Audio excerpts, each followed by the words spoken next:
नमस्कार दोस्तों, स्वागत है आपका अपने YouTube चैनल लॉलीटॉप में। प्रधानमंत्री नरेंद्र मोदी ने शुक्रवार यानी 25 दिसंबर को पीएम किसान सम्मान निधि की अगली किस्त जारी कर दी। उन्होंने वर्चुअल माध्यम से आयोजित कार्यक्रम में बटन दबाकर किस्त का पैसा जारी किया। यह पैसा सीधे किसानों के खाते में पहुंच गया।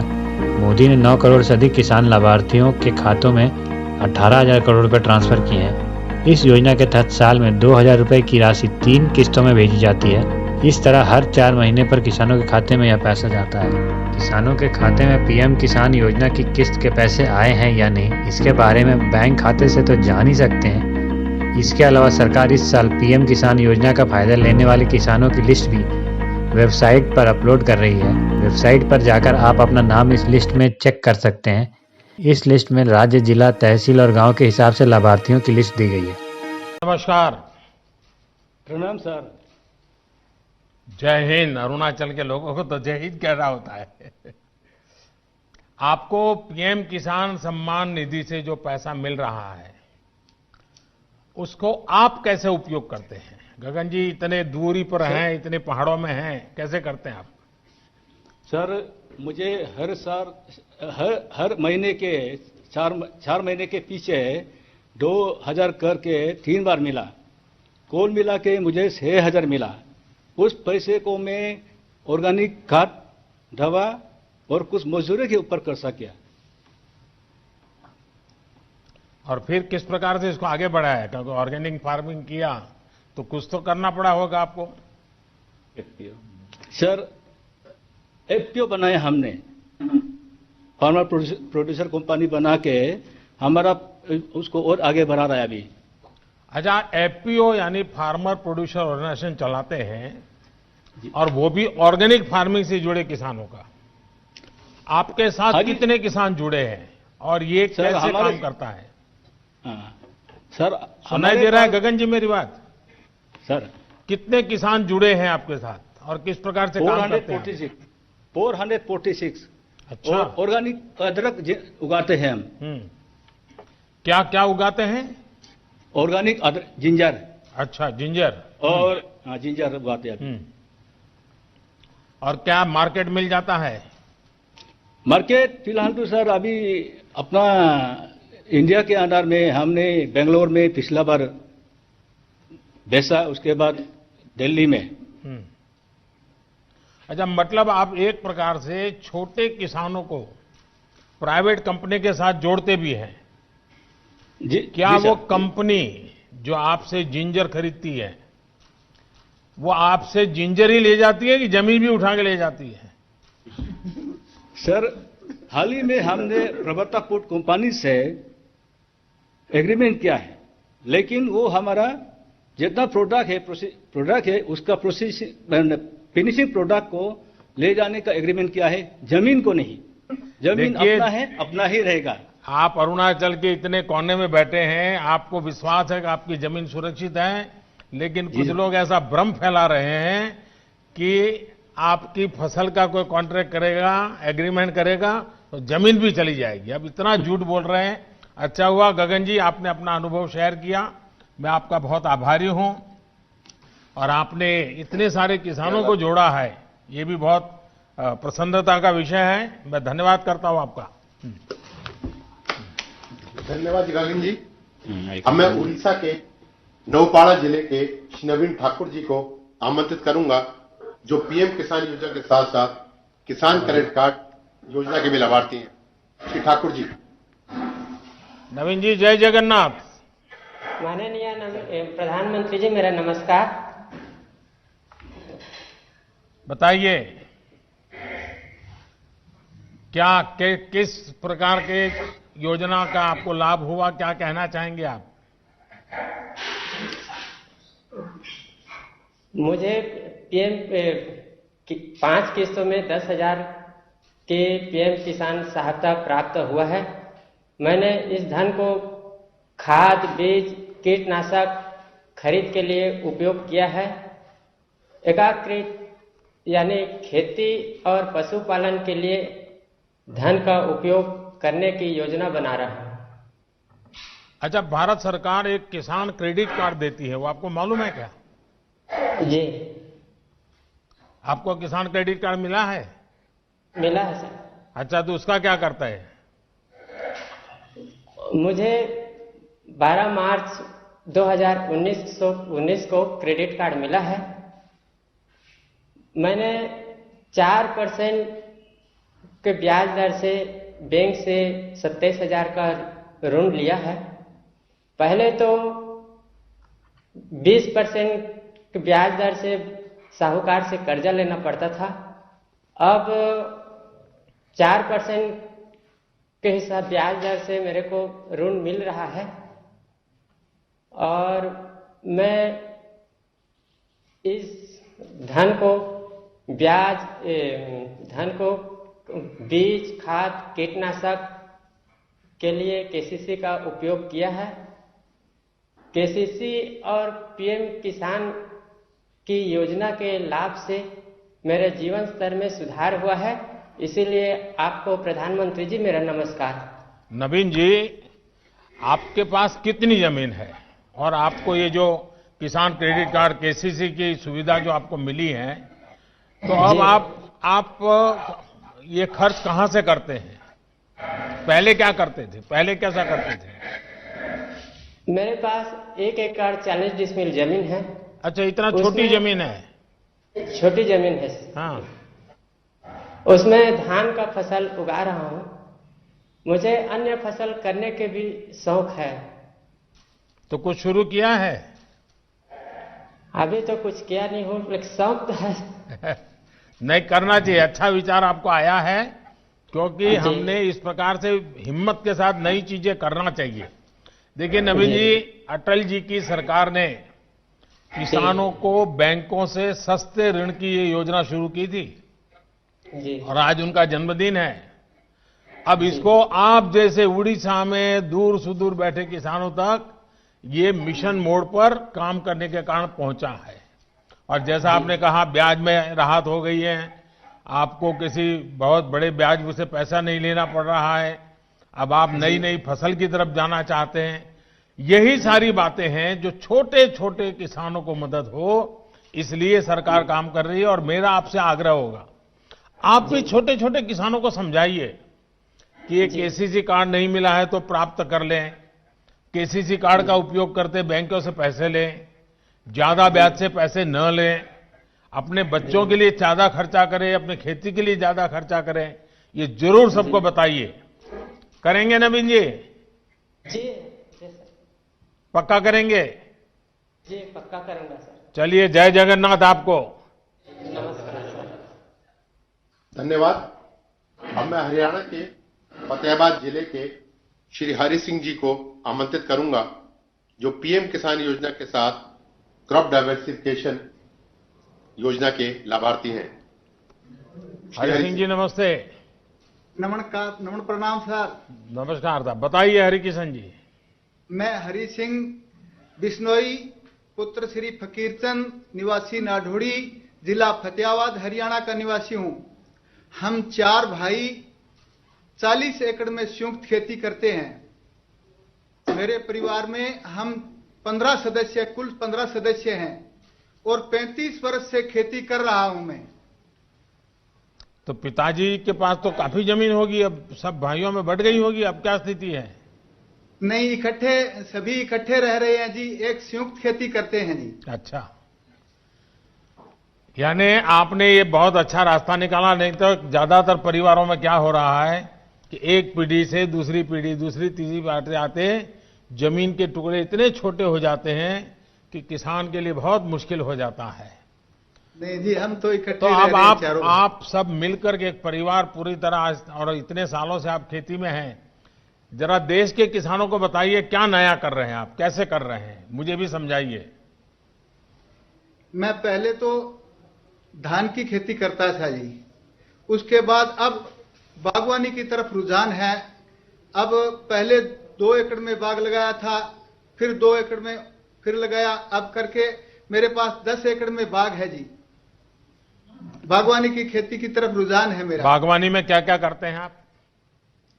3 एकड़ में नींबू की खेती कर रखी है, 7 एकड़ में अमरूद लगा रखा है जी। और आपका सारा सामान दिल्ली में बिक जाता है? नहीं जी, हम लोकल मंडियों में बेच देते हैं। यहाँ नजदीक छोटी छोटी मंडियों में बिक्री हो जाता है। अच्छा, यानी ये जो एपीएमसी उसके बाहर भी बेचते थे? हाँ जी, और वो उसको आपको पूरा पैसा मिलता है? पूरा पैसा मिलता है जी। और पहले से ज्यादा अच्छा मिलता है?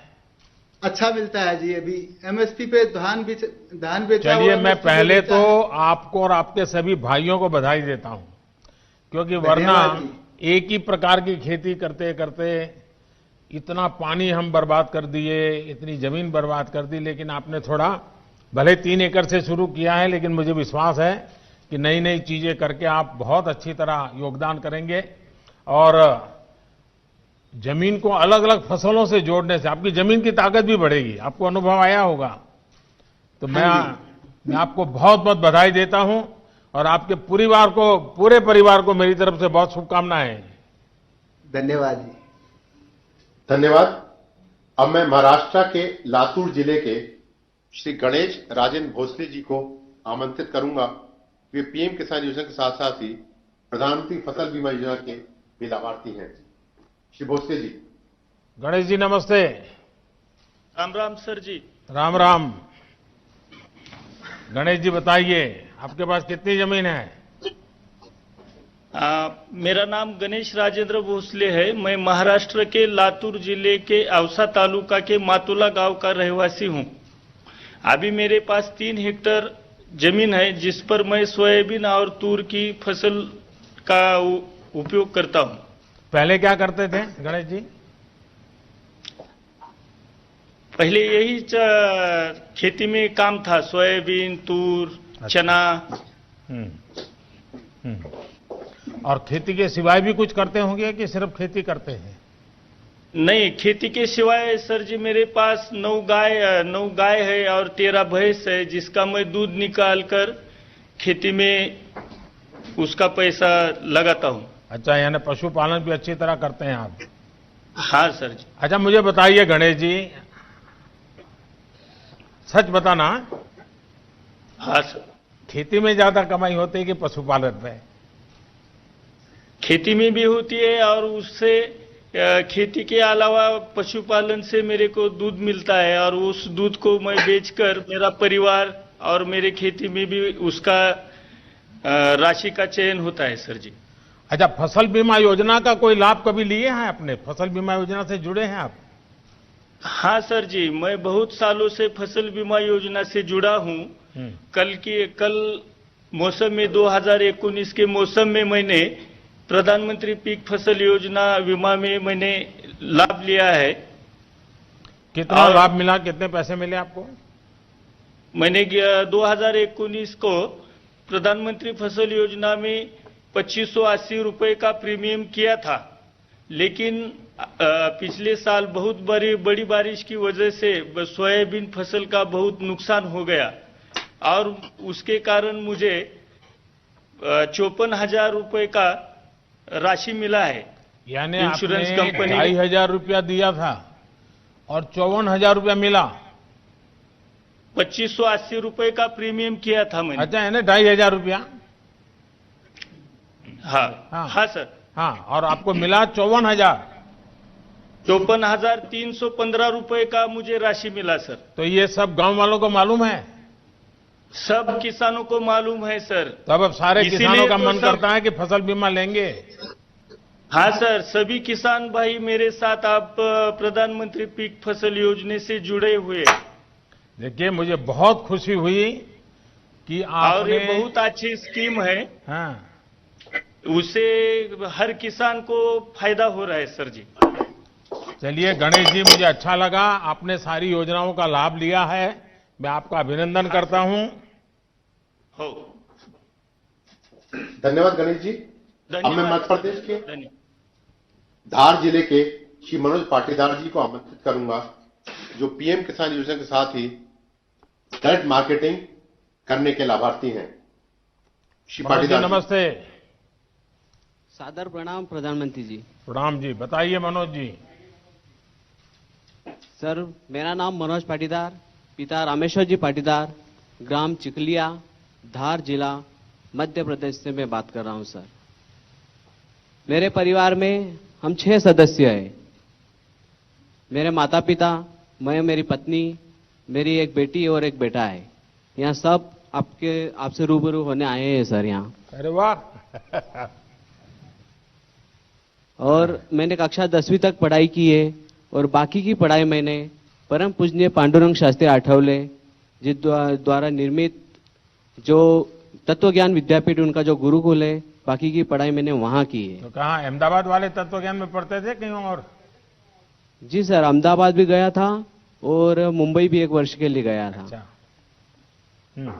और मेरे संयुक्त परिवार की सब होके 6 हेक्टेयर जमीन है, जिसमें मैं रबी में गेहूं, चना, मटर, लहसुन और प्याज की खेती करता हूं और खरीफ में सोयाबीन और मक्का की खेती करता हूं सर। क्या अनुभव है बताइए, क्या लाभ हो रहा है? सरकार की किस योजना का लाभ रहे हैं आप? सर, मुझे किसान सम्मान निधि 5 बार की मिली है और 5 बार मिली और 10,000 टोटल रुपए मुझे प्राप्त हुए, जिसका मैंने अपनी दवाई, खाद, बीज जहां जैसी जरूरत लगी वहां वैसा मैंने उसका उपयोग कर लिया। ट्रैक्टर भाड़ा जरूरत पड़ी तो वहां भी दे दिया। मतलब मुझे उसका सही टाइम टू टाइम उसका पेमेंट आया और उसको मैंने अच्छा, उपयोग कर लिया। इस साल जब से ये नए कृषि सुधार कानून आए हैं, उसके पहले जो फसल आपने बेची है, तो इससे आपके जीवन में पहले और आज की तुलना में क्या फर्क आया? कोई अंतर समझा सकते हैं आप? बिल्कुल बिल्कुल सर। पहले ये जो नया कृषि कानून जो आया है, इसकी वजह से आज एक हमें नया विकल्प मिल गया है। पहले हमारे पास एक ही द्वार था, वो था मंडी का, लेकिन अभी हम किसी निजी व्यापारी या किसी अन्य संस्थान को हमारा माल हम बेच सकते हैं। इस साल मैंने खरीफ की जो फसल है सोयाबीन, मैंने सोया चौपाल आईटीसी कंपनी को 41 रुपए क्विंटल से टोटल 85 क्विंटल सोयाबीन मैंने बेचा। वहां मुझे उसकी खासियत ये लगी चौपाल की कि वहां पे एक दिन पहले ही हमें दर प्राप्त हो जाती है और हमारे सामने बड़ा कांटा होता है, उसे हमारे सामने चेक भी करवाया जाता है और सेम डे हमें पेमेंट मिल जाता है। और वहां की दूसरी भी अच्छी खासियत है कि हमारा जो माल है हमारे सामने उसका परीक्षण किया जाता है कि भाई इसमें इतनी दागी है, इतनी मिट्टी है, इतना मॉइस्चर है, और वो हमें डिटेल में सब बता देते हैं कि भाई इतना इतना है, आपको चाहे तो ये रेट है आपका, आप चाहो तो बेचो या आपकी इच्छा। तो नए कृषि कानून से मुझे ये जो एक और द्वार मिला है हमारा माल बेचने का, ये बहुत अच्छा लगा। आपको संतोष है? जी सर। आपके इलाके के और भी किसान फायदा उठाते हैं? बहुत किसान उठाते हैं सर। अच्छा, फिर कुछ नेता जो अपना राजनीतिक एजेंडा चलाने के लिए अपनी राजनीतिक विचारधारा किसानों के नाम पर थोपने में लगे हुए हैं और वो कह रहे हैं कि इससे तो किसानों को बड़ा नुकसान होगा। आप तो खुद किसान हैं और आप कह रहे हैं फायदा होगा, तो कहीं ऐसा तो नहीं है प्राइवेट वाले दाम इधर उधर करके मिट्टी है, टिकना है, फलाना है और आपके पैसे काट लेते हैं? ऐसा तो नहीं होता है ना सर? अगर ऐसा वो बता देंगे तो हम हमारा माल देंगे ही नहीं, और दूसरी बात वो हमें हमारा पूरा परीक्षण हमारे सामने करके देते हैं। मतलब अलग से किधर लेके नहीं जाते हैं, हमारे सामने हमको बताते हैं कि ये इसमें इतना मिट्टी है तो इतना पेमेंट इसका कटेगा या नहीं कटेगा, या तो वो हमें सलाह दे देते हैं कि आप भाई इसको ग्रेडिंग करके ले आओ, मॉइस्चर हो तो सूखा कर ले आओ। यानी आपको पूरी तरह विश्वास है कि इस नई व्यवस्था से किसान को सचमुच में लाभ होगा? हाँ, हमें बिल्कुल विश्वास है सर। चलिए मनोज जी, मैं बहुत आभारी हूं आपका और आपके पूरे परिवार के लोग यहाँ आए हैं, मैं उन सबको भी प्रणाम करता हूं। और आपने सर, मेरा एक निवेदन है सर। जी जी बताइए। सर, हमारे कृषि में हमें अभी जंगली जानवर हमें बहुत परेशान हो रहे हैं, जिनको घोड़ा रोज बोलते हैं। हाँ, ये बात सही है आपकी। तो हमारे किसान लोग बहुत परेशान हैं। मुझे आज एक जगह मिल गई है कि डायरेक्ट मैं आपसे ये बात कर सकूं। ये बात सही है। कई जगह पे ये, जब मैं गुजरात में मुख्यमंत्री था तब भी ये समस्या मेरे सामने आती थी, लेकिन इस देश में अभी जो ये किसान आंदोलन के नाम से बैठे हुए हैं, उन्हीं की विचारधारा के उस दूसरे लोग एनवायरनमेंट के नाम पर आंदोलन चला करके अगर किसी किसान ने किसी पशु को मार दिया तो उसको जेल भिजवा देते हैं, यही लोग। यानी वो उधर एक आंदोलन चलाना, इधर दूसरा आंदोलन चलाना, क्योंकि उनकी राजनीतिक विचारधारा से करते हैं। और इसके कारण, लेकिन ये बात सही है कि इसका समाधान हम सबको मिलकर निकालना होगा। और हिंदुस्तान के कई कोने में ये इस प्रकार की समस्या है। लेकिन मनोज जी, मैं आपका आभारी हूं, आपने इस बात का मेरे ध्यान पर आकर्षित किया। धन्यवाद जी। धन्यवाद जी। धन्यवाद। अब मैं तमिलनाडु के कृष्णगिरी जिले के श्री एम सुब्रमणी को आमंत्रित करूंगा, जो पीएम किसान योजना के साथ ही सूक्ष्म सिंचाई योजना के भी लाभार्थी हैं। श्री सुब्रमणी जी। वणक्कम। வணக்கம் பிரதமருக்கு வணக்கம். हाँ, बोलिए। உங்களை பத்தி சொல்லுங்க, உங்க இதை பத்தி, குடும்பத்தை பத்தி சொல்லுங்க, உங்களுக்கு எவ்வளவு ஜமீன் நிலம் இருக்குது அதை பத்தி சொல்லுங்க. வணக்கம் பிரதமருக்கு. என் பேர் சுப்பிரமணி, கிருஷ்ணகிரி மாவட்டம். என் குடும்பத்தில் 4 பேர் இருக்கிறோம். எங்களுக்கு 4 ஏக்கர் நிலம் இருக்குது. விவசாயம் செஞ்சுன்னு வர்றோம். தக்காளி 2 ஏக்கரை போட்டு இருக்கோம். பட்டன் ரோஸ் 1 ஏக்கரை போட்டு இருக்கிறோம். मेरा नाम सुब्रमण्य है. मेरा परिवार में 4 सदस्य हैं. वो 4 सदस्य मिलकर हम खेती करते हैं. मेरा पत्नी, मैं और मेरा 2 लड़का हैं. और जो है वो मेरे पास 4 एकड़ जमीन है. उसमें से अभी जो टमाटर और जो गुलाब के फूल का पौधा जो मैं बताऊं. आप इतना बढ़िया हिंदी कैसे बोलते हैं? साहब मैं भोजपुरी सैनिक हूं साहब. अच्छा, फौज में थे? फौज में था साहब. अच्छा, वाह। तो आपने और भी फसल आप कर रहे हैं, और पानी की स्थिति क्या है? क्योंकि चेन्नई वगैरह में तो पानी की बड़ी दिक्कत है, तो गांव में और दिक्कत कैसी होती होगी? தண்ணி ரொம்ப கம்மியா கிடைக்குது, எப்படி நீங்க விவசாயம் பண்றீங்க அப்படின்னு கேட்கறாரு. தண்ணி கம்மியாக கிடைக்கிறதுக்கு நான் சொட்டு நீர் பாசனம் மூலிமா, தோட்டக்கலைத்துறை மூலிமா சொட்டு நீர் பாய்ச்சிட்டு வர்றேன். அவங்க சொல்லணும் 33,000 சொல்லணும். 1,33,000 ரூபாய்க்கு 100% மானியம் மூலிமா எங்களுக்கு இலவசமா 3 ஏக்கருக்கு சொட்டு நீர் பாசன வசதி செஞ்சு கொடுத்துறாங்க. அதனால 1 ஏக்கரா நிலம் வடிகால் மூலமா பாய்ச்சிட்டு இருந்தேன். இப்போ 3 ஏக்கராவும் விவசாயம் செய்கிறேன். அதனால எனக்கு 100% மூலியம் லாபமாகவும் 40,000 ரூபாய் வருமானம் வந்துச்சு போன வருஷம். இந்த வருஷம் சொட்டு நீர் தோட்டக்கலை மூலியமா வழங்குறதுனால எனக்கு 1,40,000 ரூபாய் வருமானம் இருக்குது. இதில் 40,000 போக மீது 1 லட்சம் மீதம் இருக்குது. साहब जी मुझे पहले जो बहुत पानी की यहाँ का कमती वजह से 4 एकड़ जमीन होने के बावजूद भी मुझे 1 ही एकड़ का जो जमीन का पानी का जो पूरा होता था. अभी जो ये ड्रिप इरिगेशन करके, ये जो ड्रिप इरिगेशन के बारे में जो हॉर्टिकल्चर का जो अधिकारी लोग मुझे सलाह देने की वजह से, सलाह के साथ साथ इन्होंने 1,33,000 की जो है, इन्होंने जो 100% जो मान्यता दिया है, मान्यता सब्सिडी दिया है. सब्सिडी देने के बाद और उन्होंने साथ साथ मुझे ड्रिप का लगा कर भी दिया था. अभी लगाने की वजह से मुझे पहले 1 एकड़ का जो है वो पानी मिलता था, पूरा होता था. आजकल 3 एकड़ का जमीन को मेरा पानी पूरा हो जाता है. उसका वजह से मुझे पिछले जो इसमें जो ड्रिप इरिगेशन का पहले मैं 40,000 ही कमाता था 1 एकड़ के जमीन की वजह से. अभी जो है 3 एकड़ का जमीन होने की वजह से मुझे 1,40,000 का जो है वो धन मिलता है. अभी उसमें मुझे पहले ड्रिप इरिगेशन के पहले मुझे 40,000 मिलता था. अभी जो 1 लाख मुझे फालतू लाभ मिलता है. इसमें मैं बहुत खुश हूं. सुब्रमण्य जी, मैं आपको सबसे पहले बधाई देता हूं कि आपने कमाई तो की, लेकिन आपने मानव जात की सेवा की है, क्योंकि आपने पानी बचाया है. और सरकार की ये जो ड्रिप इरिगेशन, माइक्रो इरिगेशन की योजना है, जो पूरे देश में बहुत बड़ा अभियान चल रहा है, उसका आपने फायदा उठाया. और इस फायदे के कारण आपका 1 लाख रुपया आय भी बढ़ी, पानी भी बचा, आय भी बढ़ी, और आपकी जमीन का उपयोग भी हुआ. और इसलिए ये आपने ये लंबी सोच के साथ ये विचार किया, इसके लिए आप बहुत अभिनंदन के अधिकारी हैं. लेकिन मैं आपसे आग्रह करूंगा, आप इतने जागरूक किसान हैं, और किसानों को भी समझाइए कि पानी ज्यादा जरूरत नहीं होती है.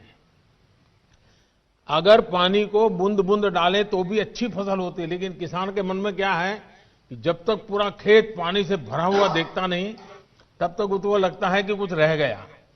हकीकत में तो पानी उसके मूल में जाना चाहिए और बूंद बूंद से जा सकता है। अगर ये काम आप कर लिए, बहुत बढ़िया किए हैं। और यहां तो मेरे सामने जय जवान भी है, जय किसान भी है। चलिए, वणक्कम आपको। धन्यवाद सुब्रमणि जी।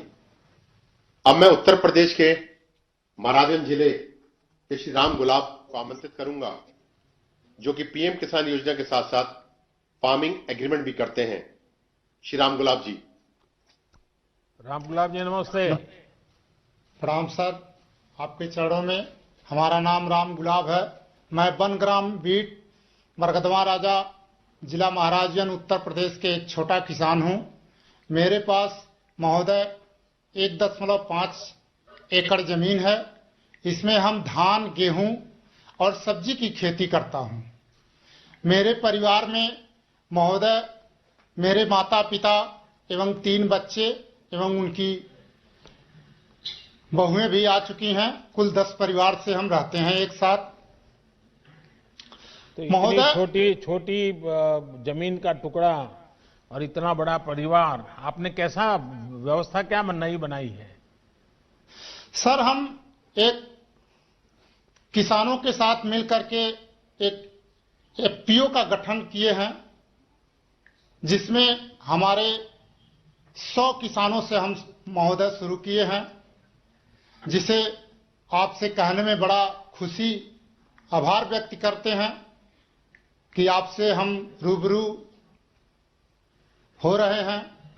और वो खेती जो है सबके साथ मिला करके एफपीओ के द्वारा हम सर करते हैं। वह शकरकंद की खेती नए प्रजाति में इस समय कर रहे हैं। अच्छा, आपके 100 के 100 किसान जो है, जिनका आपने समूह बना दिया है, एफपीओ बनाया है, सबके सब शकरकंद की खेती करते हैं? नहीं सर, अभी इन साल नया फसल ये आई है। और हम पहले सर धान, गेहूं एवं सब्जी की खेती अधिक मात्रा में करते थे। इस समय लगभग 10 टन देने के लिए एग्रीमेंट अहमदाबाद कंपनी से महोदय हम इस समय किए हैं। जिला महाराजगंज सभागार में, कलेक्ट्रेट सभागार में। और उसमें कृषि विभाग एवं नाबार्ड और महोदय एक एनजीओ महाराजगंज के मुख्यधार हैं, विनोद कुमार तिवारी सर, इनके माध्यम से हम। तो ये आपके साथ जो 100 किसान जुड़े हैं, उसमें बड़े किसान हैं कि छोटे किसान हैं? सर, उसमें सब छोटे छोटे किसान हैं और सब बनटांगिया के ही किसान हैं। महाराजगंज में महोदय 18 बनटांगिया किसान, 18 बनग्राम हैं, जिनमें से पहले 100 किसान से हम जुड़ करके इस समय महोदय 300 से ऊपर किसान इसमें जुड़ चुके हैं। अरे वाह! तो ये अहमदाबाद की कंपनी आपसे माल खरीद रही है, आपको पूरे पैसे दे रही है? सर, हमसे उनसे एग्रीमेंट हुआ है। हम पहले 10 से 15 रुपए किलो हम उसको बेच देते थे लोकल मार्केट में, और उनसे हमसे 25 रुपया का एग्रीमेंट हुआ है और वो हमारे घर से लेके जाएंगे। अरे वाह! इसमें हमें किसी प्रकार का भाड़ा नहीं देना है, ना ही कोई बिचौलिया का है। तो आपको ये नए कृषि सुधार के कारण सबसे बड़ा लाभ होगा, ऐसा आपको लगता है? जी। और ये जमीन तो नहीं चली जाएगी ना? नहीं सर, इससे तो हम देख रहे हैं जमीन नहीं जाएगी, केवल हमारे फसल नहीं, ये झूठ फैलाया जा रहा है जी।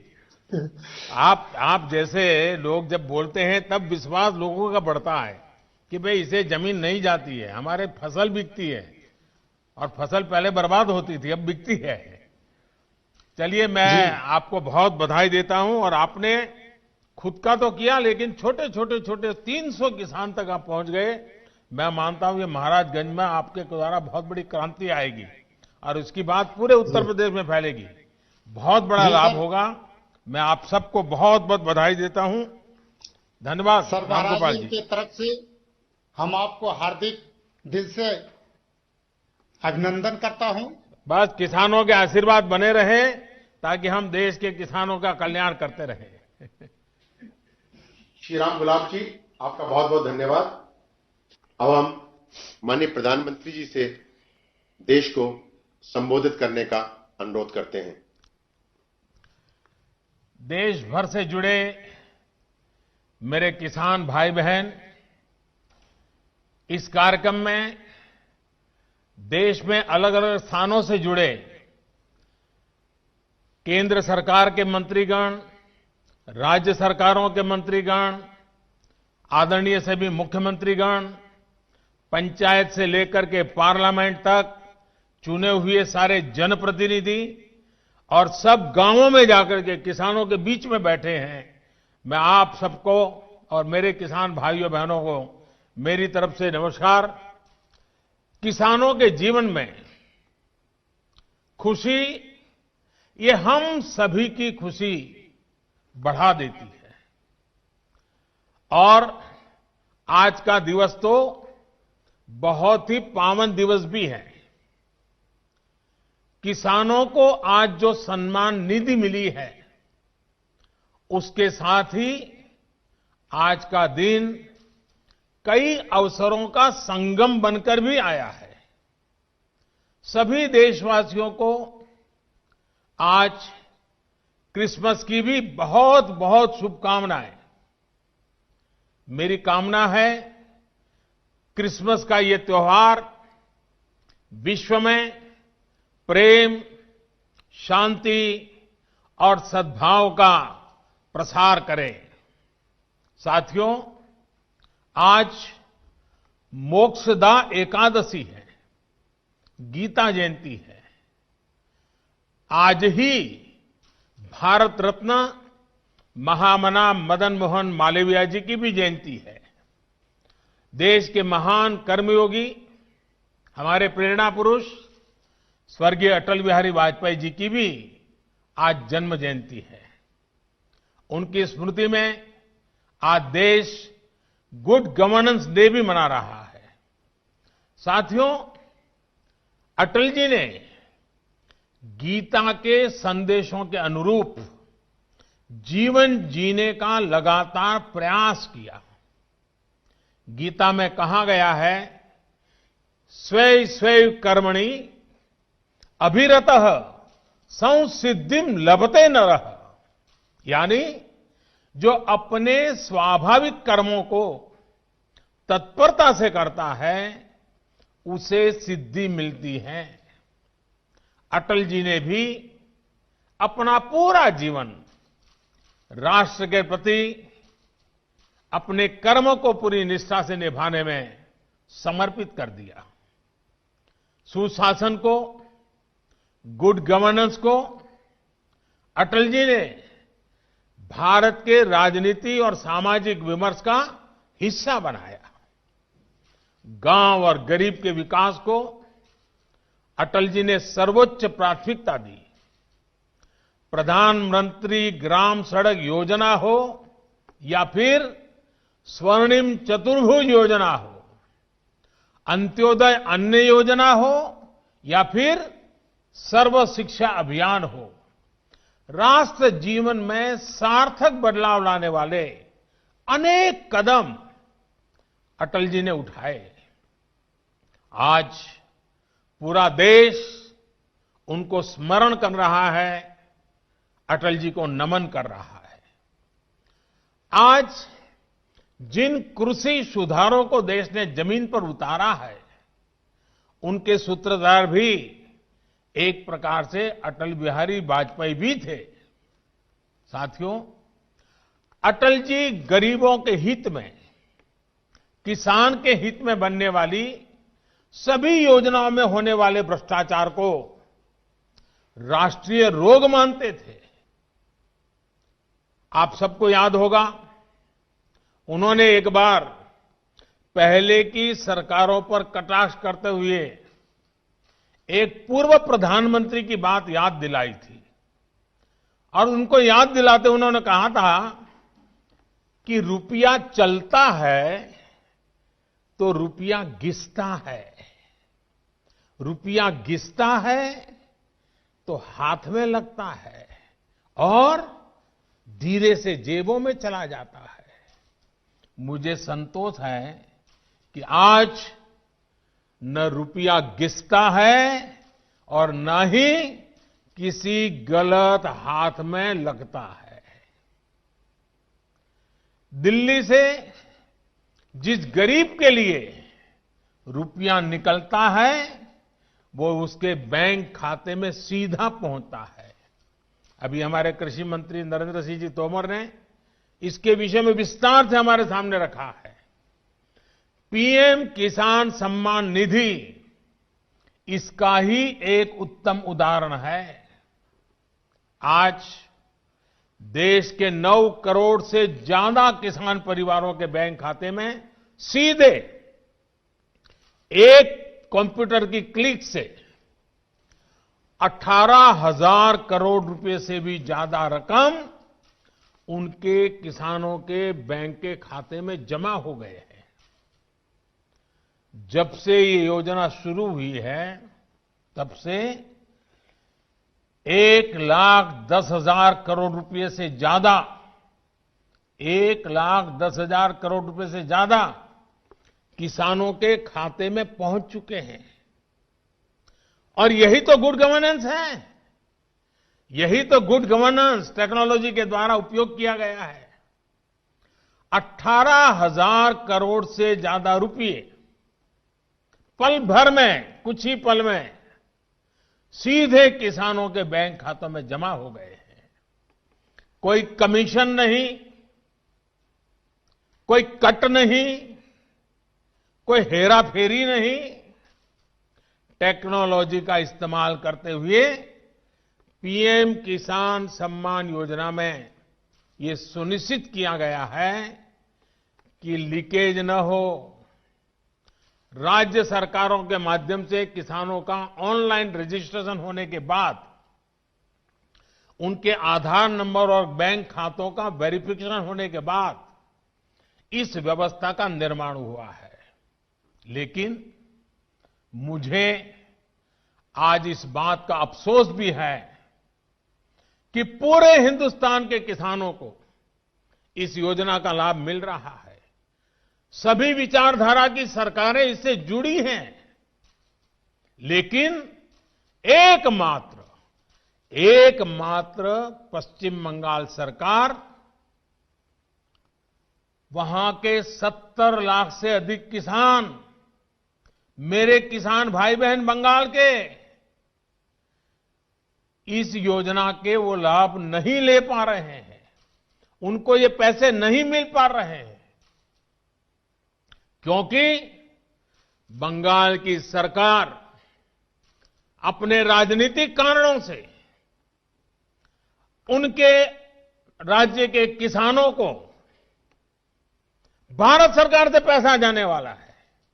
राज्य सरकार को 1 कौड़ी का खर्चा नहीं है, फिर भी वो पैसे उनको नहीं मिल रहे हैं। कई किसानों ने भारत सरकार को सीधी चिट्ठी लिखी हुई है, उसको भी वो मान्यता नहीं देते हैं। यानी आप कल्पना कर सकते हैं कितने लाखों किसानों ने लाभ लेने के लिए, योजना के लिए अर्जी की, ऑनलाइन आवेदन कर चुके हैं, लेकिन वहां की राज्य सरकार उसको भी अटका करके बैठ गई है। भाइयों बहनों, मैं हैरान हूं और ये बात मैं आज देशवासियों के सामने बड़े दर्द के साथ, बड़े पीड़ा के साथ कहना चाहता हूं। जो लोग 30-30 साल तक बंगाल में राज करते थे, एक ऐसी राजनीतिक विचारधारा को लेकर के बंगाल को कहां से कहां ला करके उन्होंने हालत करके रखी है, सारा देश जानता है। और ममता जी के 15 साल पुराने भाषण सुनोगे तो पता चलेगा कि इस राजनीतिक विचारधारा ने बंगाल को कितना बर्बाद कर दिया था। अब ये कैसे लोग हैं? बंगाल में उनकी पार्टी है, उनका संगठन है, 30 साल सरकार चलाई है, कितने लोग होंगे उनके पास? एक बार भी इन लोगों ने किसानों को ये 2,000 रुपया मिलने वाला कार्यक्रम है, बंगाल के अंदर कोई आंदोलन नहीं चलाया। अगर आपके दिल में किसानों के लिए इतना प्यार था, बंगाल में आपकी धरती है, तो आपने बंगाल में किसानों को न्याय दिलाने के लिए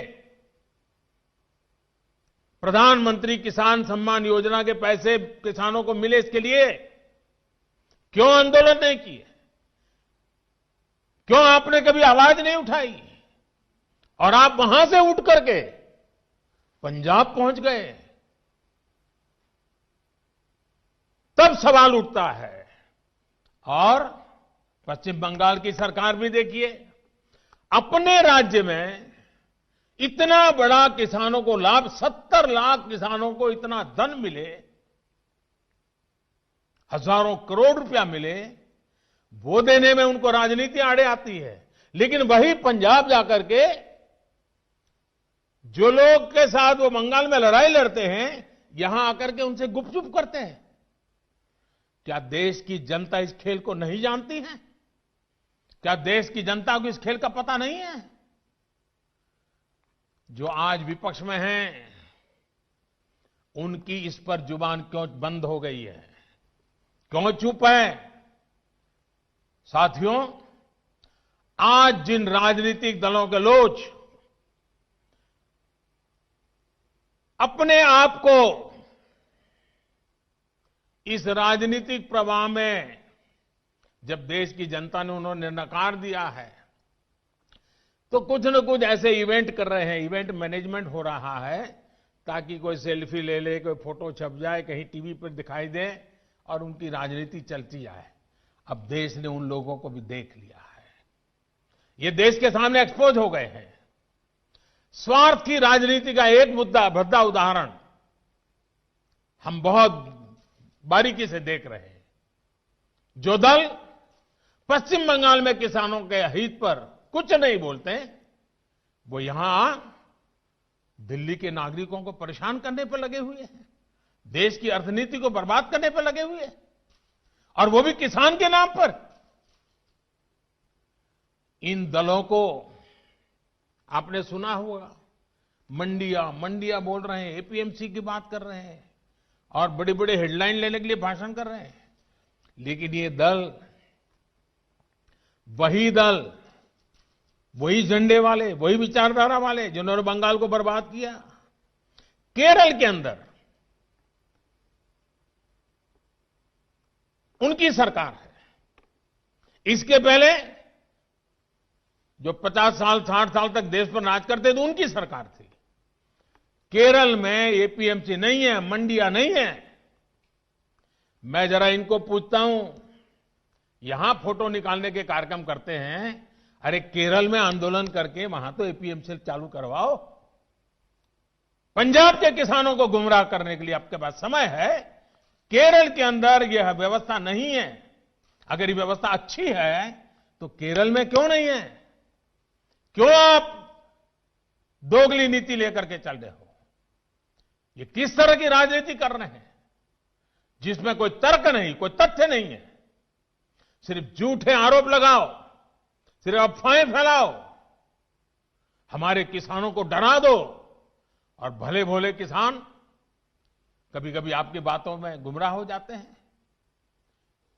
भाइयों बहनों, ये लोग लोकतंत्र के किसी पैमाने को, किसी पैरामीटर को मानने को तैयार नहीं है। इन्हें सिर्फ अपना लाभ, अपना स्वार्थ नजर आ रहा है। और मैं जितनी बातें बता रहा हूं किसानों के लिए नहीं बोल रहा हूं। किसानों के नाम पर अपने झंडे लेकर के जो खेल खेल रहे हैं, अब उनको ये सच सुनना पड़ेगा। और हर बात को किसानों को गाली दी, किसानों को अपमानित किया, ऐसे कर करके बच नहीं सकते हो आप लोग। ये लोग अखबारों और मीडिया में जगह बनाकर राजनीतिक मैदान में खुद के जिंदा रहने की जड़ी बूटी खोज रहे हैं। लेकिन देश का किसान उनको पहचान गया है। अब देश का किसान उनको ये जड़ी बूटी कभी देने वाला नहीं है। कोई भी राजनीति, लोकतंत्र में राजनीति करने का उनको हक है, हमें इसका विरोध नहीं है। लेकिन निर्दोष किसानों की जिंदगी के साथ न खेलें, उनके भविष्य के साथ खिलवाड़ न करें, उन्हें गुमराह न करें, भ्रमित न करें। साथियों, ये वही लोग हैं जो बरसों तक सत्ता में रहे। इनकी नीतियों की वजह से देश की कृषि और किसान का उतना विकास नहीं हो पाया जितना उसमें सामर्थ्य था। पहले की सरकारों की नीतियों की वजह से सबसे ज्यादा बर्बाद वो किसान हुआ जिसके पास न तो ज्यादा जमीन थी न ज्यादा संसाधन। इस छोटे किसान को बैंकों से पैसा नहीं मिलता था क्योंकि उसके पास तो बैंक खाता तक नहीं था। पहले के समय में जो फसल बीमा योजना थी उसका लाभ भी इन छोटे किसानों के लिए तो कहीं नामो निशान नहीं था। कोई इक्का दुक्का कहीं मिल जाए तो अलग बात है। इस छोटे किसान को खेत सिंचने के लिए न पानी मिलता था न बिजली मिलती थी। वो हमारा बेचारा गरीब किसान अपना खून पसीना लगाकर वो खेतों में जो पैदा भी करता था उसे बेचने में भी उसकी हालत खराब हो जाती थी। इस छोटे किसान की सुध लेने वाला कोई नहीं था। और आज मैं देशवासियों को फिर याद दिलाना चाहता हूं, देश में इन किसानों की संख्या छोटी नहीं है। जिनके साथ यह अन्याय किया गया है ना, ये संख्या 80% से ज्यादा किसान इस देश में हैं, करीब करीब 10 करोड़ से भी ज्यादा, जो इतने वर्षों तक सत्ता में रहे। उन्होंने इन किसानों को अपने हाल पर छोड़ दिया था। चुनाव होते रहे, सरकारें बनती रही, रिपोर्ट आती रही, आयोग बनते रहे, वादे करो भुला दो, करो भुला दो, यही सब हुआ। लेकिन किसान की स्थिति नहीं बदली। नतीजा क्या हुआ? गरीब किसान और गरीब होता गया। क्या देश में इस स्थिति को बदलना आवश्यक नहीं था? मेरे किसान भाइयों और बहनों, 2014 में सरकार बनने के बाद हमारी सरकार ने नई अप्रोच के साथ काम करना शुरू किया। हमने देश के किसान की छोटी छोटी दिक्कतों और कृषि के आधुनिकीकरण, उसे भविष्य की जरूरतों के लिए तैयार करने, दोनों पर एक साथ ध्यान दिया। हम बहुत सुनते थे कि उस देश में खेती इतनी आधुनिक है, वहां का किसान इतना समृद्ध है। कभी इजराइल का उदाहरण सुनते रहते थे। हमने दुनिया भर में कृषि क्षेत्र में क्या क्रांति आई है, क्या बदलाव आए हैं, क्या नए इनिशिएटिव आए हैं, क्या अर्थव्यवस्था के साथ कैसे जोड़ा है, सारी चीजों का गहन अध्ययन किया। इसके बाद हमने अपने अलग अलग लक्ष्य बनाए और सभी पर एक साथ काम शुरू किया। हमने लक्ष्य बनाकर काम किया कि देश के किसानों का खेती पर होने वाला खर्च, इनपुट कॉस्ट, ये कम हो, उसका खर्चा कम हो। सॉइल हेल्थ कार्ड, यूरिया की नीम कोटिंग, लाखों की संख्या में सोलर पंप, ये सारी योजनाएं उनका इनपुट कॉस्ट कम करने के लिए एक के बाद एक उठाई। हमारी सरकार ने प्रयास किया कि किसान के पास एक बेहतर फसल बीमा कवच हो। आज देश के करोड़ों किसानों को पीएम फसल बीमा योजना का लाभ हो रहा है। और मेरे प्यारे किसान भाइयों बहनों, अभी जब मैं किसान भाइयों से बात कर रहा था तो मुझे हमारे महाराष्ट्र लातूर के गणेश जी ने बताया कि 2,500 रुपया उन्होंने दिया और 54,000 रुपया करीब करीब मिला। मामूली प्रीमियम के बदले किसानों को पिछले साल में 87,000 करोड़ रुपए क्लेम राशि मिली है। 87 यानी करीब करीब 90,000 करोड़ मामूली प्रीमियम दिया किसानों ने। मुसीबत के समय ये फसल बीमा उनको काम आया। हमने इस लक्ष्य पर भी काम किया कि देश के किसान पास खेत में सिंचाई की पर्याप्त सुविधा हो। हम दशकों पुरानी सिंचाई योजनाओं पूरा कराने के साथ ही देश भर में पर ड्रॉप मोर क्रॉप के मंत्र के साथ माइक्रो इरिगेशन को भी बढ़ावा दे रहे हैं। और मुझे खुशी हुई, अभी तमिलनाडु के हमारे सुब्रमण्य जी मुझे बता रहे थे कि उन्होंने माइक्रो इरिगेशन से, ड्रिप इरिगेशन से, जो पहले 1 एकड़ का काम होता था 3 एकड़ का हुआ और पहले से ज्यादा 1 लाख रुपए ज्यादा कमाया माइक्रो इरिगेशन से। साथियों, हमारी सरकार ने प्रयास किया कि देश के किसानों को फसल की उचित कीमत मिले। हमने लंबे समय से लटकी स्वामीनाथन कमेटी की रिपोर्ट के अनुसार लागत का 1.5 गुना एमएसपी किसानों को दिया। पहले कुछ ही फसलों पर एमएसपी मिलती थी, हमने उनकी भी संख्या बढ़ाई। पहले एमएसपी का ऐलान अखबारों में छोटी सी जरा जगह बनाना खबर के तौर पर आप छपता था, किसानों तक लाभ नहीं पहुंचता था, कहीं तराजू ही नहीं लगते थे। और इसलिए किसान के जीवन में कोई बदलाव ही नहीं आता था।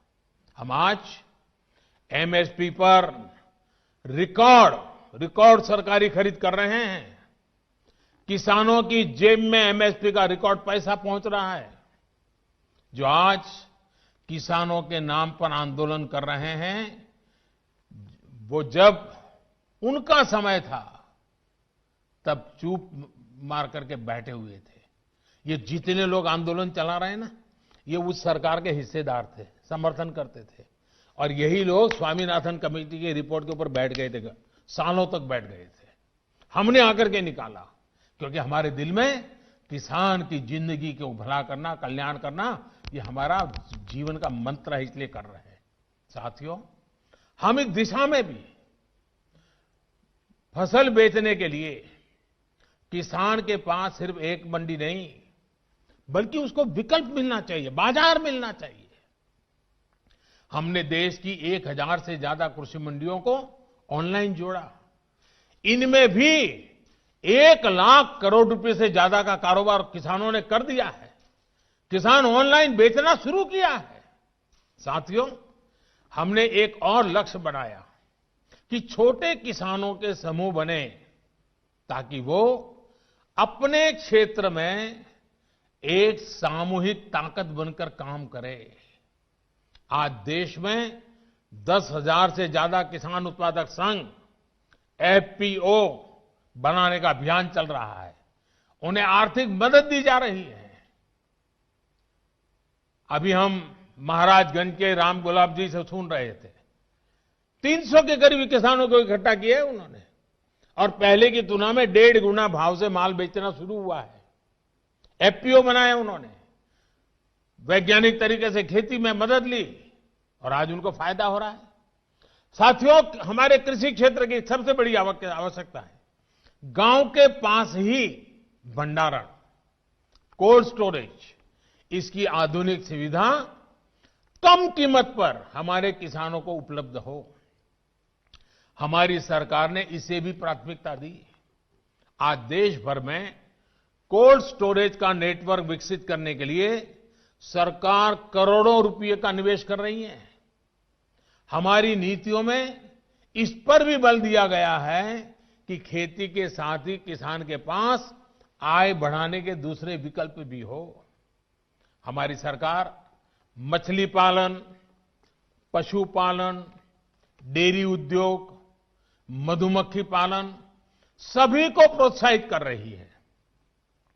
हमारी सरकार ने यह भी सुनिश्चित किया कि देश के बैंकों का पैसा देश के किसानों के काम आए।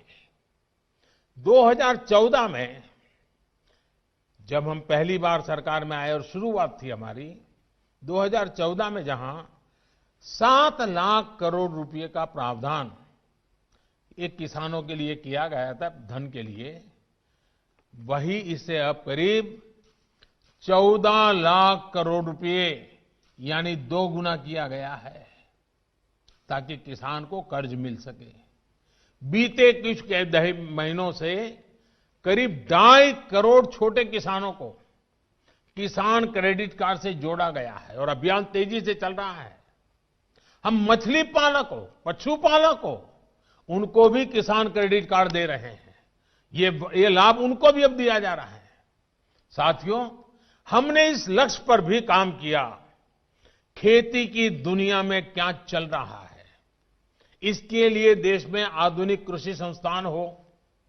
बीते वर्षों में देश में अनेक नए कृषि संस्थान बने हैं, कृषि की पढ़ाई की सीटें बढ़ी हैं और साथियों, खेती से जुड़े इन सारे प्रयासों के साथ ही हमने एक और बड़े लक्ष्य पर काम किया। ये लक्ष्य है गांव में रहने वाले किसान का जीवन आसान हो। साथियों, आज जो किसानों के लिए इतने आंसू बहा रहे हैं, इतने बड़े बड़े बयान दे रहे हैं, बड़ा दुख दिखा रहे हैं, जब ये लोग सरकार में थे तब इन्होंने किसानों का दुख, उनकी तकलीफ दूर करने के लिए क्या किया, ये देश का किसान अच्छी तरह जानता है। आज सिर्फ खेती ही नहीं, बल्कि उसके जीवन को आसान बनाने के लिए हमारी सरकार उसके दरवाजे तक पहुंची है, खेत के मेड़ तक पहुंची है। आज देश के छोटे और सीमांत किसान को अपना पक्का घर मिल रहा है, शौचालय मिल रहा है, साफ पानी का नल मिल रहा है। यही किसान है जिसे बिजली के मुफ्त कनेक्शन, गैस के मुफ्त कनेक्शन, ये बहुत बड़ा लाभ हुआ है। हर साल आयुष्मान भारत योजना के तहत 5 लाख रुपए तक के मुफ्त इलाज की सुविधा ने आज मेरे छोटे किसान के जीवन की बहुत बड़ी चिंता कम की है। 90 पैसे प्रतिदिन, यानी एक चाय से भी कम कीमत, 90 पैसे प्रतिदिन और 1 रुपया महीना के प्रीमियम पर बीमा, ये मेरे किसानों के जीवन में बहुत बड़ी ताकत है। 60 वर्ष की आयु के बाद 3,000 रुपये मासिक पेंशन, ये सुरक्षा कवच भी आज किसान के पास है। साथियों, आजकल कुछ लोग किसान की जमीन की चिंता करने का दिखावा कर रहे हैं। किसानों की जमीन हड़पने में कैसे कैसे लोगों के नाम अखबारों में चमकते रहे हैं, हम जानते हैं।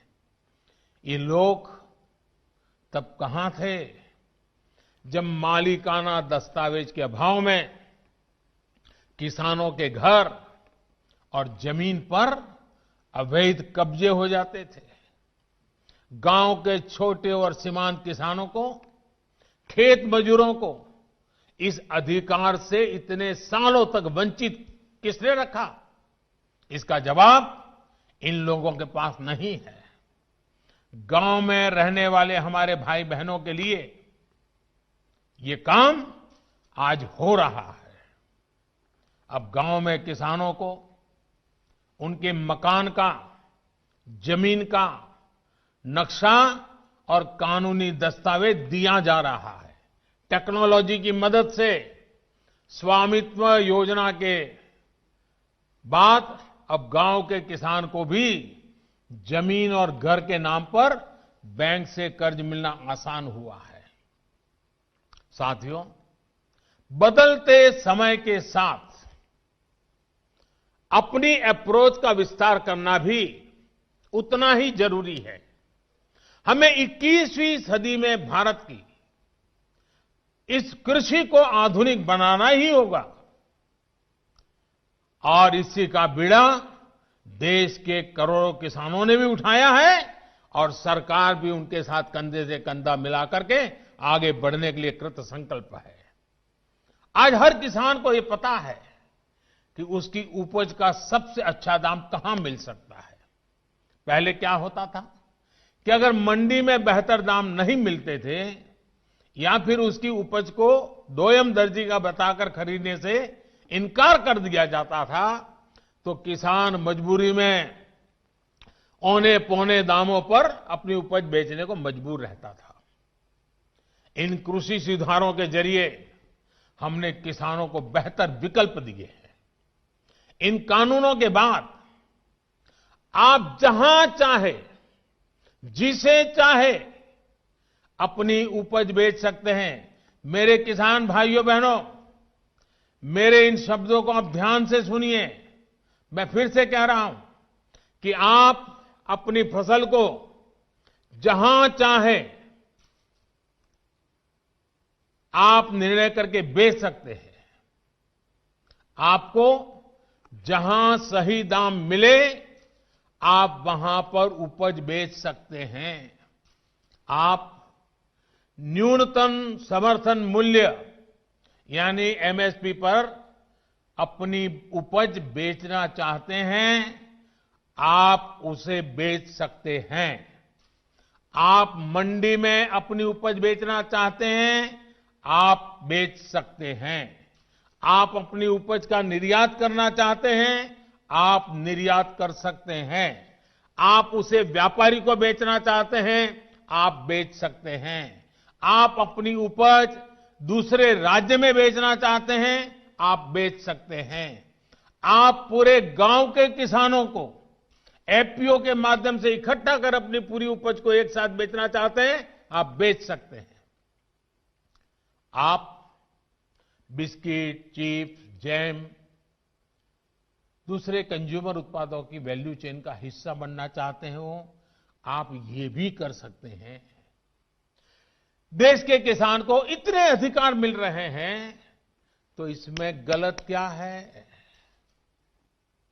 इसमें गलत क्या है कि अगर किसानों को अपनी उपज बेचने का विकल्प ऑनलाइन माध्यम से पूरे साल और कहीं भी मिल रहा है। साथियों, आज नए कृषि सुधारों के बारे में असंख्य झूठ फैलाए जा रहे हैं। कुछ लोग किसानों के बीच भ्रम फैला रहे हैं कि एमएसपी समाप्त की जा रही है, तो कुछ लोग अफवाहें फैला रहे हैं कि मंडियों को बंद कर दिया जाएगा। मैं आपको फिर ध्यान दिलाना चाहता हूं कि इन कानूनों को लागू हुए कई महीने बीत गए हैं। क्या आपने देश के किसी एक कोने में एक भी मंडी के बंद होने की खबर सुनी है? जहां तक एमएसपी का सवाल है, हाल के दिनों में सरकार ने बहुत सी फसलों का न्यूनतम समर्थन मूल्य भी बढ़ा दिया है। ये कृषि सुधारों के बाद भी हुआ है, नए कृषि कानूनों के बाद भी हुआ है। इतना ही नहीं, जो लोग किसानों के नाम पर बात करते हैं ना, ये जो आंदोलन चल रहा है उसमें कई सच्चे और निर्दोष किसान भी हैं। ऐसा नहीं है कि सब वो राजनीतिक विचारधारा वाले तो सिर्फ नेता हैं, बाकी तो भले भाले किसान हैं। उनको जाकर के सीक्रेटली पूछोगे कि भाई आपकी कितनी जमीन है, क्या पैदा करते हो, इस बार बेचा कि नहीं बेचा, तो वो भी बताएगा हाँ वो एमएसपी में बेच करके आया। और जब एमएसपी में खरीदी चल रही थी ना, तब वो आंदोलन को उन्होंने ठंडा कर दिया था, क्योंकि उनको मालूम था कि अभी जरा किसान मंडी में जाके के माल बेच रहा है। वो सब बिक्री हो गई, काम हो गया, फिर उन्होंने आंदोलन शुरू किया। साथियों, वास्तविकता तो ये है कि बढ़े हुए न्यूनतम समर्थन मूल्य एमएसपी पर सरकार ने किसानों की उपज की रिकॉर्ड स्तर पर खरीदी की है, और वो भी नए कानून बनने के बाद। और एक अहम बात, इन कृषि सुधारों से सरकार ने अपनी जिम्मेदारियां बढ़ाई है। उदाहरण के तौर पर एग्रीमेंट फार्मिंग की बात ही ले लीजिए। कुछ राज्यों में ये कानून, ये प्रावधान कई सालों से हैं, पंजाब में भी है। वहां तो प्राइवेट कंपनियां एग्रीमेंट करके खेती कर रही है। क्या आप जानते हैं, पहले के कानूनों में समझौता तोड़ने पर किसानों पर पेनल्टी लगती थी। मेरे किसान भाइयों को भी ये किसी ने समझाया नहीं होगा, लेकिन हमारी सरकार ने ये सुधार किया और ये सुनिश्चित किया कि मेरे किसान भाइयों पर पेनल्टी या किसी तरह का जुर्माना नहीं लगेगा। साथियों, आप ये भली भांति जानते हैं कि पहले अगर किसी कारणवश किसान मंडी नहीं भी जा पाता था तो वो क्या करता था, वो किसी ट्रेडर को अपना माल बेच देता था। ऐसे में वो व्यक्ति किसान का फायदा ना उठा पाए, उसके लिए भी हमारी सरकार ने कानूनी उपाय किए हैं। खरीदार समय से आपका भुगतान करने के लिए अब कानूनन बाध्य है। उसे रसीद भी काटनी होगी और 3 दिन के भीतर भुगतान भी करना होगा। नहीं तो ये कानून किसान को शक्ति देता है, ताकत देता है, वो अधिकारियों के पास जाकर कानूनी तंत्र का सहारा लेकर अपना पैसा प्राप्त कर सके। ये सारी चीजें हो चुकी हैं, हो रही है। खबरें आ रही हैं कि कैसे एक एक करके हमारे देश के किसान भाई इन कानूनों का फायदा उठा रहे हैं।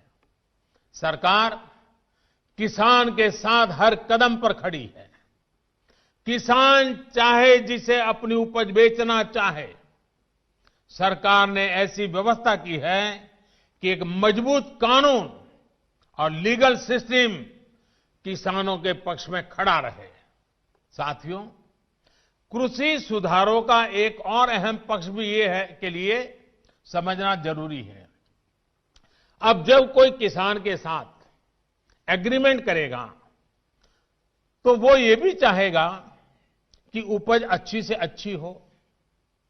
इसके लिए एग्रीमेंट करने वाला किसानों को अच्छे बीज, आधुनिक तकनीक, अत्याधुनिक उपकरण, विशेषज्ञता ये हासिल करने में मदद करेगा ही करेगा, क्योंकि उसको तो उसे रोजी रोटी उसमें है। अच्छी उपज के लिए सुविधाएं किसानों के दरवाजे पर उपलब्ध करवाएगा। एग्रीमेंट करने वाला व्यक्ति बाजार की ट्रेंड से पूरी तरह वाकिफ रहेगा और इसी के अनुरूप हमारे किसानों को बाजार की मांग के हिसाब से काम करने में मदद करेगा। अब आपको मैं एक और स्थिति बताता हूं। अगर किसी वजह से, किसी परेशानी की वजह से किसान की उपज अच्छी नहीं होती या फिर बर्बाद हो जाती है, तो भी ये याद रखिए, तो भी जिसने एग्रीमेंट किया है उसको, किसान को उपज का जो दाम निर्धारित हुआ था वो उसको देना ही पड़ेगा। एग्रीमेंट करने वाला अपने एग्रीमेंट को अपनी मर्जी से खत्म नहीं कर सकता है। लेकिन दूसरी तरफ अगर किसान एग्रीमेंट को किसी भी वजह से खत्म करना चाहता है तो किसान कर सकता है, सामने वाला नहीं कर सकता है। क्या ये स्थिति किसानों के लिए फायदेमंद है कि नहीं है? सबसे ज्यादा एश्योरेंस किसान को है कि नहीं है? किसान को फायदा होने वाली गारंटी इसमें है कि नहीं है? एक और सवाल लोगों ने उछाल करके रखा हुआ, आपके मन में भी आता होगा। अगर किसी स्थिति में उपज अच्छी हुई, मार्केट बहुत शानदार हो गया, जो एग्रीमेंट में था उससे भी ज्यादा मुनाफा एग्रीमेंट वाले को मिल रहा है, अगर ऐसा होता है तो एग्रीमेंट का जितना पैसा है वो तो देना ही दे है, लेकिन अगर ज्यादा मुनाफा हुआ है तो उसमें से कुछ बोनस भी किसान को देना पड़ेगा। इससे बड़ा किसान की रक्षा कौन कर सकता है? ऐसी स्थिति होने में किसान एग्रीमेंट में तय किए गए मूल्य के अलावा, जैसा मैंने कहा, बोनस का भी वो हकदार होगा। पहले क्या होता था, याद है ना? सारा रिस्क किसान का होता था और रिटर्न किसी और का होता था। अब नए कृषि कानूनों और सुधार के बाद स्थिति पूरी तरह किसानों के पक्ष में हो गई है। अब सारा रिस्क एग्रीमेंट करने वाले व्यक्ति या कंपनी का होगा और रिटर्न किसान का होगा। साथियों, देश के कई भागों में एग्रीमेंट फार्मिंग को पहले भी परखा गया है। उसे कसौटी पर कसा गया है। क्या आपको पता है कि दुनिया में आज सबसे ज्यादा दुग्ध उत्पादन, मिल्क प्रोडक्शन करने वाला देश कौन सा है? ये देश कोई और नहीं, हमारा हिंदुस्तान है। हमारे पशुपालक, हमारे किसान की मेहनत है। आज डेयरी सेक्टर में बहुत सी सहकारी और निजी कंपनियां किसानों से, दुग्ध उत्पादकों से दूध खरीदती हैं और उसे बाजार में बेचती हैं। ये मॉडल कितने वर्षों से चला रहा है। क्या आपने कभी सुना कि किसी एक कंपनी या सहकारी संस्था ने बाजार पर अपना कब्जा जमा लिया, अपना एकाधिकार कर लिया? क्या आप उन किसानों और उन दुग्ध उत्पादकों की सफलता से परिचित नहीं हैं, जिन्हें डेयरी सेक्टर के इस काम से लाभ हुआ है? एक और सेक्टर है, यहां पर हमारा देश बहुत आगे है, वो है पोल्ट्री यानी मुर्गी पालन। आज भारत में सबसे ज्यादा अंडों का उत्पादन होता है। पूरे पोल्ट्री सेक्टर में बहुत सी बड़ी कंपनियां काम कर रही है, कुछ छोटी कंपनियां भी हैं, तो कुछ स्थानीय खरीदार भी इस व्यवसाय में जुटे हैं। इस सेक्टर से जुड़े लोग अपना प्रोडक्ट किसी को भी कहीं भी बेचने के लिए स्वतंत्र हैं। जहां भी उन्हें सबसे ज्यादा दाम मिलता है वो अंडे बेच सकते हैं। हम चाहते हैं कि हमारे किसानों को, कृषि सेक्टर को इसी तरह का विकास करने का अवसर मिले जैसा पोल्ट्री और डेयरी सेक्टर को मिला है। हमारे किसानों की सेवा में जब बहुत सी कंपनियां व्यवसाय के कई तरह के प्रतिस्पर्धी रहेंगे तो उन्हें अपनी उपज का ज्यादा दाम भी मिलेगा और बाजार तक उनकी बेहतर पहुंच भी संभव होगी।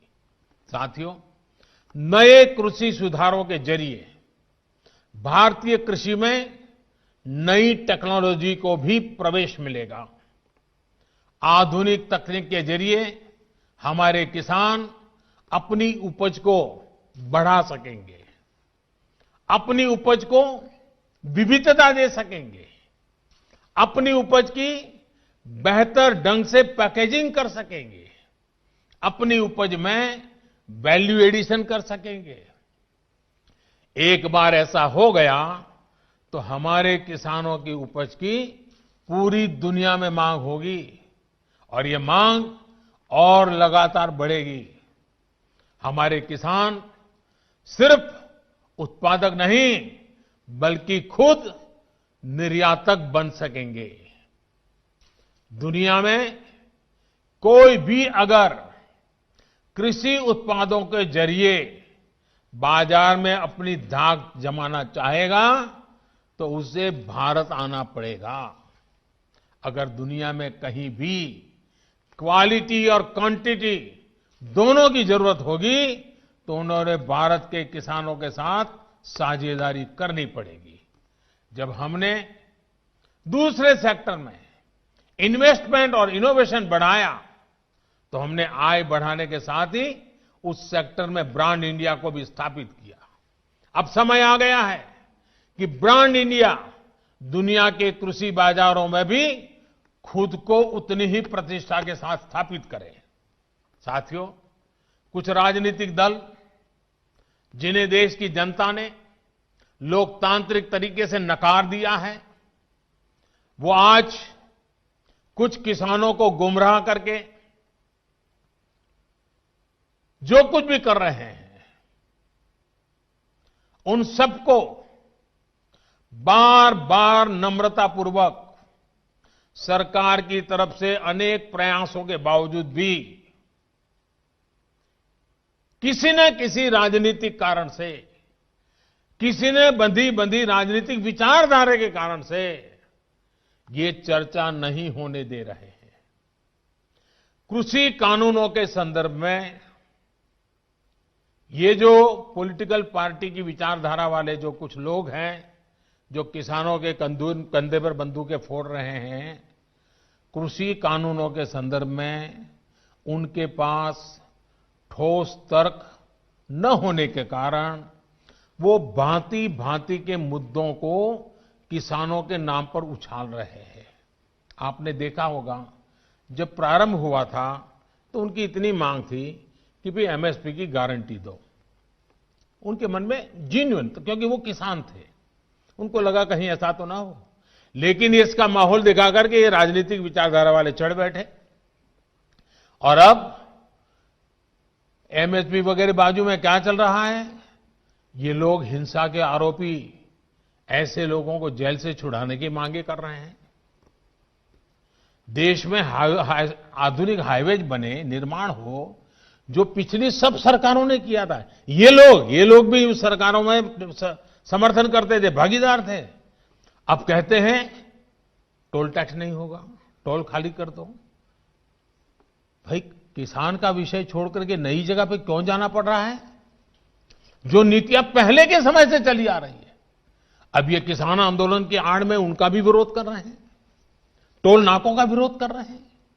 साथियों, ऐसी परिस्थिति में भी देश भर के किसानों ने कृषि सुधारों का भरपूर समर्थन किया है, भरपूर स्वागत किया है।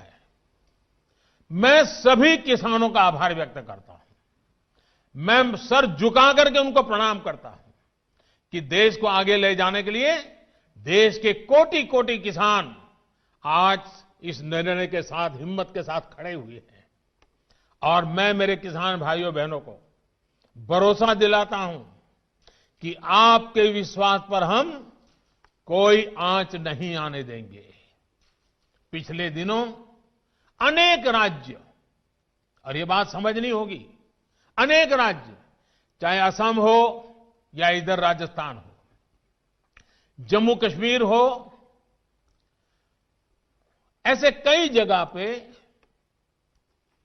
पंचायतों के चुनाव हुए। इनमें प्रमुखतया ग्रामीण क्षेत्र के लोगों को ही वोट देना होता है, एक प्रकार से किसान को ही वोट देना होता है।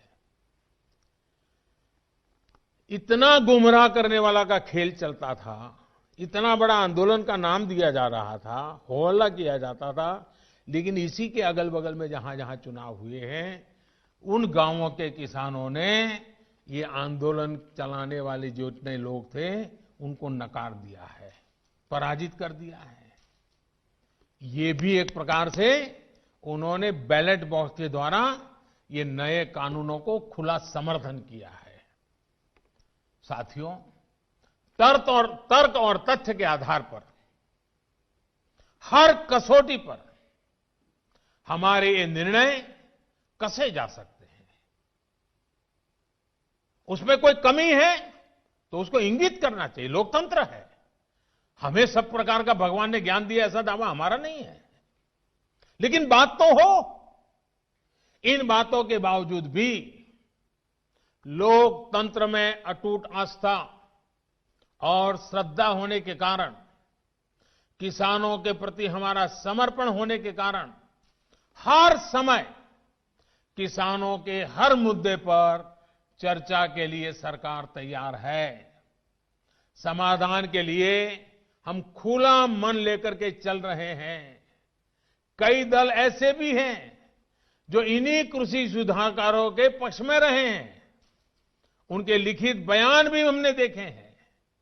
वो आज अपनी कही बात से ही मुकर गए हैं, उनकी भाषा बदल गई है।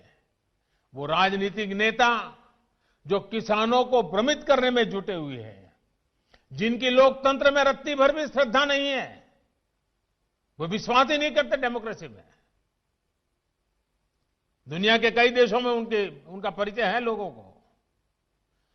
ऐसे लोगों के जो भी उन्होंने कहा है पिछले दिनों, जिस प्रकार के अनलगढ़ आरोप लगाए हैं, जिस भाषा का प्रयोग किया है, पता नहीं कैसी कैसी इच्छाएं व्यक्त की है, मैं बोल भी नहीं सकता हूं। ये सब करने के बावजूद भी, उन सब चीजों को सहन करने के बाद भी, उसको पेट में उतार करके, मन ठंडा रख करके, उन सबको सहन करते हुए मैं आज फिर एक बार नम्रता के साथ उन लोगों को भी जो हमारे गौर विरोध करने पर तुले हुए, उनको भी कहता हूं, मैं नम्रता के साथ कहता हूं, हमारी सरकार किसान हित में उनसे भी बात करने के लिए तैयार है, लेकिन बात मुद्दों पर होगी, तर्क और तथ्यों पर होगी। साथियों, हम देश के अन्नदाता को उन्नत करने के लिए हर संभव प्रयास कर रहे हैं। जब आपकी उन्नति होगी तो पूरे राष्ट्र की उन्नति तय है। सिर्फ आत्मनिर्भर किसान ही आत्मनिर्भर भारत की नींव डाल सकता है। मेरे देश के किसानों से आग्रह है, किसी के बहकावे में ना आए, किसी के झूठ को न स्वीकारे, तर्क और तथ्य के आधार बनाकर ही सोचे विचारे और फिर एक बार देश भर के किसानों ने खुल करके जो समर्थन दिया है, ये मेरे लिए अत्यंत संतोष और गर्व का विषय है। मैं आपका बहुत आभारी हूं। एक बार फिर से करोड़ों किसान परिवारों को पीएम किसान सम्मान निधि के लिए मैं आपको बहुत बहुत बधाई देता हूं और मैं आपसे लगातार प्रार्थना करता हूं, आपके लिए भी प्रार्थना करता हूं। आप